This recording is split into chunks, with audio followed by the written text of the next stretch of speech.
Comendo pelas beiradas, Crefisa pode se tornar a nova dona da SAF do Vasco. Vamos bater um papo sobre isso e vamos ver também detalhes do empréstimo de 80 milhões que o Vasco está buscando junto com a Crefisa. Antes disso, deixa eu pedir para que você não esqueça de deixar seu like nesse vídeo e pedir para que você se inscreva no nosso canal. Aproveita e ativa o sininho de notificações, aquela opção todas, porque sempre tiver vídeos novos por aqui, o próprio YouTube te avisa. Agora vamos embora para o vídeo.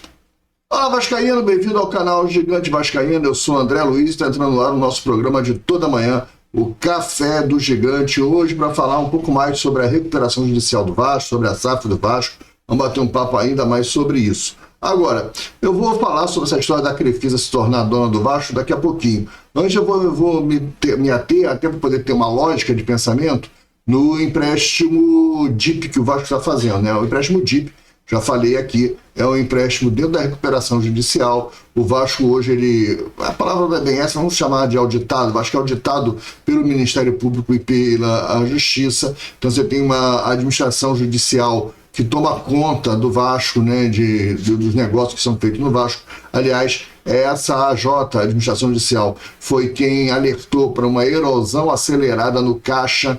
O Vasco sai de 54 milhões em março para 17 milhões em agosto. Essa erosão acelerada foi o entendimento da necessidade do empréstimo DIP, só que o Vasco tinha algumas lacunas que precisava esclarecer. Por exemplo, qual é o banco que o Vasco está pegando, por que está pegando nesse banco, quais são as condições desse empréstimo, qual o prazo de pagamento, tem carência, não tem carência. Então o Vasco foi obrigado a detalhar o empréstimo, né? E o Vasco fez isso, tá? O Vasco apresentou para a Crefisa que o empréstimo vai... Para a Crefisa não, desculpa, para a Justiça, que a Crefisa vai emprestar da seguinte forma. A primeira parcela, 30 milhões de reais. A liberação vai ser imediata após o aval judicial. A Justiça dando o ok para o empréstimo DIP do Vasco, a Crefisa libera 30 milhões para o Vasco. A segunda parcela de 40 milhões até dia 26 de outubro, que mostra que o Vasco está com uma expectativa de conseguir isso até dia 10 a dia 15 de outubro, no máximo, esse aval da Justiça. Então, 70 milhões estariam entrando em outubro no Vasco, 40 milhões até dia 26 de outubro. A terceira parcela, 5 milhões de reais até 26 de novembro. E a quarta parcela, 5 milhões de reais até dia 22 de dezembro. É assim que vai entrar o empréstimo. O empréstimo vai entrar em 4 parcelas para as contas do Vasco, para os cofres do Vasco, né? Aí na foto nós temos o Pedrinho com o seu Lamarck, né? Que é o presidente da Crefisa e amigo pessoal do Pedrinho, é o esposo da Leila, né? Do Palmeiras e o dono da Crefisa. A segunda lâmina que eu estou trazendo aqui para a gente conversar, essa é a primeira lâmina onde mostra as parcelas, né? A segunda lâmina é o valor total, é o negócio, como é o negócio. O Vasco mostrou isso para a Justiça ontem, que o valor total então dá 80 milhões, né?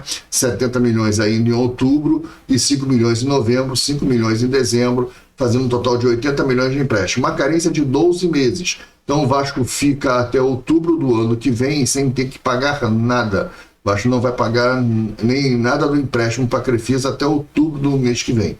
A quitação é de 36 meses, tá? São 36 meses. O Vasco tem que pagar esses 80 milhões em 36 parcelas, claro, com juros, qual é o juros combinado? CDI mais 7% ao ano, um juros considerado excelente. Aliás, o Vasco alegou para a Justiça que o banco será o Crefisa, e o motivo do banco ser o Crefisa é porque ele ganhou uma concorrência. O Vasco também mostrou para a Justiça, mas aí não tem como a gente demonstrar, porque isso não vai para o relatório oficial da Justiça, não é divulgado, né, e é correto. A concorrência, o Vasco demonstrou a planilha de concorrência, outros bancos ofereceram outras taxas, outras condições, e o Vasco entendeu que a da Crefisa era a melhor condição para o empréstimo DIB, né? Que é um empréstimo ligado à recuperação judicial. O que é normal, tá? É normal o Vasco, uma empresa que está em recuperação judicial, pegar um empréstimo DIB. Aliás, o empréstimo DIB, ele traz uma garantia a fornecedores e credores da continuidade da empresa, né? Porque, por exemplo, eu sou fornecedor da empresa X, a empresa X entra em recuperação judicial. O que significa? Significa que ela não consegue pagar suas contas. Eu vou continuar fornecendo para ele? Eu fico com medo. Porra, eu vou fornecer para esses caras não vão me pagar. Quando esses caras fazem, quando a empresa X vai lá e faz um empréstimo DIB, que é um empréstimo auditado pela justiça, ele não pode pegar esse dinheiro e sair comprando jogador, no caso do Vasco. Não pode. Não pode pegar esse dinheiro e fazer obra no CT. Não pode. Esse dinheiro é um dinheiro para fluxo de caixa. Ele me dá garantia que eu vou vender, mas eu vou receber. Porque o cara está pagando. Ele dá um encharque financeiro no caixa dele. Então é normal o empréstimo DIB, que é uma modalidade de empréstimo auditada, ajustada pela justiça, né? E geralmente, por ter essas auditorias todas, esses ajustes, as condições do empréstimo também são melhores do que se a empresa, uma empresa que está quebrada, antes de uma recuperação judicial, for no mercado. Se o Vasco fosse, antes da recuperação judicial, ao mercado buscar 80 milhões, não sei se ia conseguir alguém prestar 80 milhões para o Vasco, mas se esse alguém prestasse, não seria nessas condições, né, de CDI mais 7% ao ano. Não seria nessas condições, mas não seria mesmo, né? Seriam taxas bem maiores, bem mais leoninas, né? Dificultaria aí muito o pagamento desse empréstimo. Bem, dito isso, a gente tem que entender, então, que é importante pegar o empréstimo DIB e o encharque do caixa vai ser fundamental. Aí vem uma leitura por causa da garantia, né? A gente vai entrar já no assunto da Crefisa se tornar dona do Vasco, mas tem que passar primeiro por esse tópico aqui, senão fica uma análise, uma lacuna na análise, fica um buraco nessa análise. Então a gente está analisando primeiro o empréstimo DIB, as condições que o Vasco declarou ontem no empréstimo DIB, e aí agora vamos começar a caminhar para esse assunto. Será que a Crefisa vai ser mesmo a dona do Vasco, né? Vamos lá. Isso porque no empréstimo DIB o Vasco é obrigado a dar algo de garantia, e o Vasco deu 20% das ações da SAF como garantia. O Vasco está dando 20% das ações da Vasco da Gama SAF como garantia para o empréstimo de 80 milhões. Agora, primeiro, antes de começar esse assunto da Crefisa SAF, vamos tentar entender essa garantia e vamos criar uma questão aqui. Vamos levantar um pensamento aqui, uma questão. Vamos lá. Eu não entendi, sinceramente, eu não entendi dar 20% de garantia para pegar 80 milhões. Não entendi. Se você vê lá atrás, né, lá na gestão do Salgado, o Salgado pegou 70 milhões de empréstimo ponte com a 77 Partners e deu de garantia 10% da SAF. Né? Era 10% da SAF. Por quê? Porque ele estava vendendo a SAF por 700 milhões. Tem sentido. Ora, o Vasco pegando 80 milhões e dando 20%, o Vasco está vendendo a SAF por 400 milhões. Então o valuation do Vasco hoje é menor do que o valuation do Vasco na época do Salgado? Não pode. Por que não pode? Primeiro, o CT hoje ele é mais valorizado do que era na época. Foi feito obras, reformas, né? O CT hoje tem uma área molhada, né? A estrutura, o paisagismo está diferente, tem a área da Gatorade, né? O Vasco é diferente de hoje, o CT do Vasco hoje é diferente do CT da época do Salgado. Segundo, o Vasco hoje tem ativos que não tinha na época do Salgado. O Vasco tem jogadores. Na época do Salgado, o Vasco quase não tinha jogador profissional. A maior parte eram jogadores emprestados ao Vasco. Hoje o Vasco tem jogadores e o Vasco é dono do passe, vamos colocar assim, dos direitos federativos, são ativos do Vasco. Esse é outro ponto. Terceiro ponto, o Vasco na época do Salgado estava na Série B, afundado na Série B, sem garantia que ia subir, quando o Vasco faz a venda para essas partes, sem a garantia que ia subir para a Série A. Tanto é que sobe naquele ano, já sobre a gestão da Série 7 Pátrias, que eles assumem em setembro, mas sem contratar jogador nenhum, porque a janela estava fechada, e o Vasco sobe na Bacia das Almas, na Batalha de Itu. Lembra a Batalha de Itu, que o Nenê faz o gol de pênalti, aquela confusão toda? É assim que o Vasco sobe, na Bacia das Almas, né, em 2022 para 2023. Então o valuation do Vasco hoje é maior, porque o Vasco hoje está na Série A já há 2 anos. Sendo que o Vasco hoje disputa uma semifinal de Copa do Brasil. Então eu não entendi esses da 20%. Eu acho que é muita porcentagem para pouco valor. Eu acho que o Vasco não pode, o valor do Vasco não pode ser 40 milhões. Talvez o que eu esteja falando aqui não tenha conexão com a realidade. Talvez o Vasco precisou dar 20%, mas não quer dizer que o Vasco está fazendo valuation da empresa em 40 milhões. Ok, pode ser que no caso de uma venda, não, isso aqui foi só uma garantia que eu dei para poder pegar o empréstimo naquele momento. Eu sei que minhas ações valem, 20% das minhas ações valem muito mais que 80 milhões. Bacana, ok. Se for isso, show.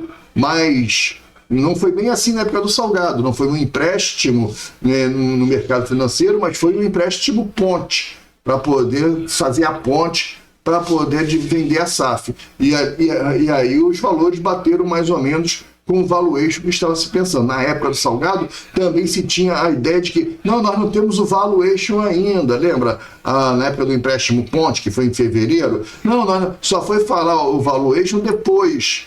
Mas já se sabia, portanto, se sabia que bateu 10% de 70 milhões e foi vendida por 700 milhões. Tudo bem, cara, coisa de Vasco, né? Coisa de Vasco. Agora, esses 80 milhões por 20%, eu não entendo direito.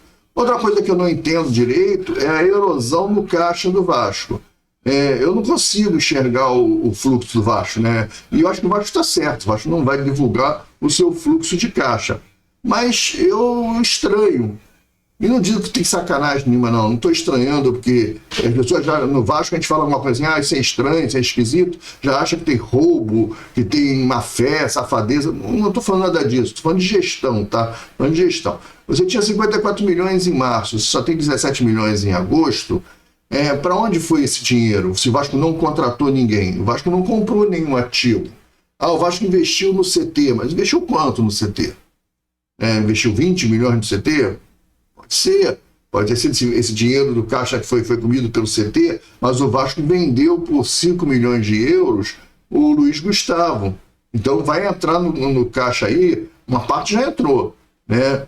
Vendeu o João Vitor também, né? Que só o Luiz Gustavo é 25 milhões, 30 milhões de reais.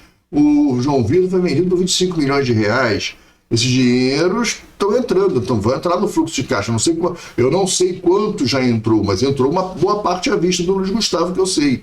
Agora, o João Vitor, desculpa, o zagueiro, também. Alguma coisa entrou à vista. Claro que sempre entra alguma coisa à vista. E também entendo que parte do valor, às vezes a maior parte até, vai entrar dentro do fluxo do parcelado. Então, esse buraco de fluxo agora eu não posso contar com o recebível futuro. Eu entendo isso. Ok, tá bacana, tá legal. Mas mesmo assim, a própria justiça disse que houve uma erosão acelerada, né? E aí a gente tem que entender o porquê que o Vasco queimou tanto dinheiro do seu caixa. Outra coisa que tem que se perguntar é se a receita do Vasco, e isso é preocupante, se as receitas que o Vasco tem, eles pagam a despesa mensal e sobra. Ele deixa a caixa, porque o caixa fica positivo ou o caixa fica no negativo e eu tenho que buscar na minha reserva de fluxo de caixa. Porque esses 54 milhões era reserva de fluxo de caixa, tá no meu fluxo, tá circulando ali, né? É um dinheiro circulante meu. Ora, as minhas receitas que eu tenho mensais, elas cobrem as minhas despesas e ainda sobra um pouco? Por que tem que sobrar um pouco? Tem que sobrar um pouco porque a partir do ano que vem eu vou começar a pagar a dívida da recuperação judicial. A partir do ano que vem eu tenho que pagar as parcelas da RJ. E se eu não pagar, é falência. Então eu tenho que fazer uma gestão agora de preparar a empresa para daqui a um certo momento eu comece a ter lucro. E é do meu lucro que eu vou pagar a RJ. E esse meu lucro tem que ser maior do que a parcela que eu vou pagar da RJ. Para que eu possa fazer o quê? Eu tenho a receita, eu pago todas as minhas despesas, sobra o meu pichulé aqui, eu pago a RJ e ainda sobra uma pontinha para eu jogar no meu fluxo. Porque se um fornecedor desse das minhas receitas aqui, né, dessas minhas receitas bater na trave, o cara tem uma dor de barriga, não me deu dinheiro, a empresa do cara quebrou, um desses patrocinadores que eu tenho, alguma coisa acontecer, eu tenho uma reserva de fluxo de caixa que vai me bancar por algum tempo até eu poder tomar uma decisão e ajustar o meu problema de fluxo. É assim que se faz a gestão. Eu entendo que isso tudo é muito bonito no papel, na teoria não é uma coisa fácil de fazer. Não é. Mas quem está lá são profissionais, é galera que está acostumada a trabalhar dessa forma. E eu estou simplificando o processo aqui. Estou tirando os termos em inglês, tem muito termo aí que os caras... tirando esses termos, botando no português aqui, fácil da gente entender. É por isso que se estranha, e o mercado estranhou mesmo os 20% de garantia do Vasco. Se achou que a garantia foi muito forte. É muita garantia em contrapartida de apenas 80 milhões. Ou o valuation ficou baixo da empresa, ou a gestão atual está entendendo o valuation da Vasco da Gama SAF abaixo do que ela realmente pode gerar, ou é apenas uma garantia forte para poder sair o empréstimo. A dificuldade do empréstimo era essa, para você poder ter uma condição de empréstimo melhor, que a condição foi boa de empréstimo, CDI mais 7% ao mês, com 1 ano de carência, é uma boa condição. Então, talvez que para conseguir essa condição, você teve que ofertar uma garantia maior, ok, também pode ser. Ou então, e aí entra essa possibilidade, isso já na verdade, esse empréstimo DIB vai se transformar num empréstimo ponte. O Vasco não vai pagar esses 80 milhões, a Crefisa assume 20%, em 36 meses provavelmente o arbitral já está resolvido, o Vasco só tem 10%, com o 20% já passa a ser da Crefisa, e aí a Crefisa vai em busca dos 31% da ACAP agora e dos 39% que já deve voltar para o Vasco. O Vasco deve ficar com 39% e passou 20%. O Vasco vendeu o que podia vender? Era os 20%. O Vasco acabou de vender os 20% para a Crefisa, segura os 39% e a Crefisa assume a gestão daqui para frente. Pode ser também, cara. Pode ser. O Vasco, apesar de ser majoritário, o Vasco vai ter uma gestão conjunta, talvez só no futebol, mas a empresa em si, a parte financeira da empresa, e investimentos fica para a Crefisa. Pode ser, isso também pode ser uma possibilidade. Porque se o Vasco não pagar, a Crefisa toma 20% das ações, né, e se torna uma das sócias da Vasco da Gama SAF. Né? Hoje, se isso acontecesse hoje, o Vasco teria 10%, sob júdice, porque está penhorado esses 10% do Vasco, mas é do Vasco ainda, 20% da Crefisa, 31% da ECAP e 39% do arbitral. Essa é a discussão. Como o Vasco entende que vai recuperar os 39% do arbitral, então o Vasco já pode estar dando um passo vendendo só o que realmente é dele, os 20%, em vez de fazer a venda, para não ter que entrar um outro acionista agora, o Vasco protege, colocando as ações como garantia para a Crefisa, tem um acordo já que não vai pagar, já é a forma da Crefisa comprar 20%, e ainda tem um detalhe nesse contrato que o Vasco não pode vender para nenhum outro investidor até o dia 30/6. Eu ainda não entendi essa data de 30/6, mas isso pode acontecer. Só que eu acho que isso é muita teoria da conspiração, é muito complexo esse tipo de movimento, porque, na verdade, o que está acontecendo é o empréstimo DIB ajuizado pela Justiça. Eu prefiro pensar dessa forma, sem pensar nessa história que vai ser um empréstimo ponte, que o Vasco não vai pagar os 80 milhões. Eu acho que o Vasco tem tudo para pagar esses 80 milhões. Não sei se a Crefisa tem esse interesse em ser sócia do Vasco ou não. Existe essa possibilidade, mas não é isso que está acontecendo. Eu quero deixar claro, a minha posição aqui é que eu discordo plenamente de quem vem vendendo essa ideia aí, que a Crefisa está entrando como sócia do Vasco. Não está. Isso aí é teoria da conspiração. Hoje a Crefisa está emprestando ao Vasco 80 milhões através de um empréstimo DIB auditado pela recuperação judicial. Ponto final. Ponto final. É isso que está acontecendo. E claro que todo empréstimo tem garantia. Você já foi pegar empréstimo no banco, você tem que deixar numa garantia, né? Você deixou garantia lá. Então sempre tem garantia. Então a garantia que o Vasco está dando são os 20% da SAF. Isso é questionável, mas mesmo assim não é tão absurdo as ações. Mas daí você fazer uma elucubração que a Crefisa está já entrando como sócia da Vasco SAF, cara, aí eu acho que é muita viagem, pelo menos para esse momento. Pode ser que mais para frente as coisas desandem e você comece a perceber que realmente os coleguinhas estão certos em falar isso. Mas eu não vou falar isso agora. Para mim, agora, o que está acontecendo? O Vasco foi ao mercado, a Crefisa foi realmente a melhor proposta, a melhor oferta. Não sei se é porque o Lamarck é amigo do Pedrinho, não sei se o que falou que ia ajudar o Vasco de alguma forma e resolveu ajudar com essas condições, que eu também não acho também nada fora do mercado, não tem nada assim absurdo fora do mercado, mas parece que foi a melhor condição. Cara, isso a gente não vai saber, isso são coisas dos bastidores, são as coisas dos contatos, isso aí é o negócio, a gente não está na mesa de negócio, na roda de negócio. O que a gente não pode ser leviano de ficar afirmando que a Crefisa vai ser a nova dona da SAF do Vasco. Isso é besteira, isso é bobagem, nesse momento agora, isso é bobagem. Não tem para como falar sobre isso, tá legal? Galera, era isso que eu queria falar no vídeo de hoje. Agradecer a audiência de vocês, agradecer a quem já deu like, agradecer a quem se inscreveu no canal. Quero falar para vocês que aqui no final vai estar aqui um vídeo aqui assim, aqui acho que é na minha direita aqui, de uma playlist sobre recuperação judicial, né? Se você quiser saber sobre a recuperação judicial do Vasco, o que é que está acontecendo, os assuntos estão sendo guardados nessa playlist. Você clica ali, faz uma maratona, ajuda a gente demais o canal. Se você fizer essa maratona, dá uma escutada nos vídeos, tem vídeo de ontem já falando sobre a recuperação judicial do Vasco, sobre a SAF do Vasco, tá tudo ali nessa playlist, tá legal? Grande abraço, fiquem com Deus, até daqui a pouco tem vídeo no canal, ver se a gente já fala de campo e bola, vamos falar da questão do Cuesta. E o Cuesta, vai voltar contra o Vitória ou não vai? Olha, ontem ele apareceu na academia treinando, vamos falar sobre isso no vídeo do almoço, tá? No almoço do gigante, lá para 1h da tarde, tá bom? Até daqui a pouco, fiquem com Deus, um grande abraço, fui, tchau.